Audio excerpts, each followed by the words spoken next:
ঢাকায় চলচ্চিত্রের বর্তমান সময়ের উদীয়মান একজন অভিনেত্রী হলেন পূজা চেরি। মূলত এই তারকা তার কেরিয়ারে বেশ কিছু চলচ্চিত্রে অভিনয় করেছেন।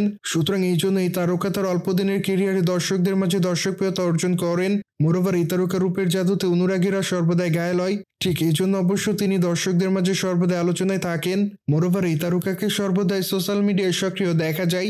সেখানে অবশ্যই নায়িকা তার প্রতিদিনের আপডেট শেয়ার করেন, কিন্তু মাঝে মাঝে আকর্ষণীয় রূপে ধরা দেয় এই নায়িকা। ঠিক এই জন্য অবশ্য তখন দর্শকদের মাঝে সমালোচনার শিকার হন। সুতরাং সে সকল সমালোচনাকে এই নায়িকা সেভাবে গ্রহণ করে না। মোরওভার এই জন্য ঢাকায় চলচ্চিত্রের এই সুন্দরী তার ইচ্ছামতো ছবি শেয়ার করেন। যদিও বর্তমানে এই নায়িকা তার ইনস্টাগ্রাম হ্যান্ডেলে বেশ কিছু ছবি আপলোড করেছেন। সেখানে অবশ্য তাকে সাদা কালারের গাউন পরা অবস্থায় দেখা যায়। মূলত হালকা মেকআপে তাকে দেখতে অনেকটা সুন্দরী লাগে। ঠিক এই জন্য বর্তমানে তার রূপের প্রতি ঘায়াল হয় তার অনুরাগীরা। মোরওভার তার প্রকাশ করা ছবির কমেন্ট বক্সে অনেকে আবার অ্যামেজিং লিখেছে, অনেকে আবার তাকে সুন্দরী বলে দাবি করেন। মোরওভার অনেকে আবার তাকে মাই ক্রাশ বলে দাবি করেন। যদিও আবার অনেকে তাকে লাভ ইমোজি দেয়, অ্যাজ ওয়েল অ্যাজ অনেকে আবার তাকে মাই ফেভারিট বলে উল্লেখ করেন। কিন্তু আবার অনেকে অসাধারণ লিখেছে, সেই সাথে আবার অনেকে তাকে কিসের ইমোজি দেয়।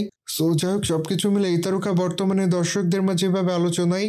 পাইদো এই নায়িকাকে সর্বশেষ জিন চলচ্চিত্রে অভিনয় করতে দেখা যায়। সেখানে অবশ্য তার অভিনয় তার অনুরাগীদের কাছে ভালো লেগেছে। মূলত এই জন্য তিনি তার চরিত্রটির জন্য দর্শকদের কাছে প্রশংসা অর্জন করেন। অন্যদিকে আগামীতে এই তারকাকে অভিনয় করতে দেখা যাবে নাকফুল চলচ্চিত্রে। মূলত বর্তমানে চলচ্চিত্রের শুটিং এর কাজ শেষ হয়েছে।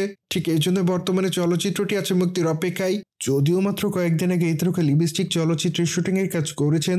সেখানে অবশ্য তার বিপরীতে আদর আজাদকে অভিনয় করতে দেখা যাবে।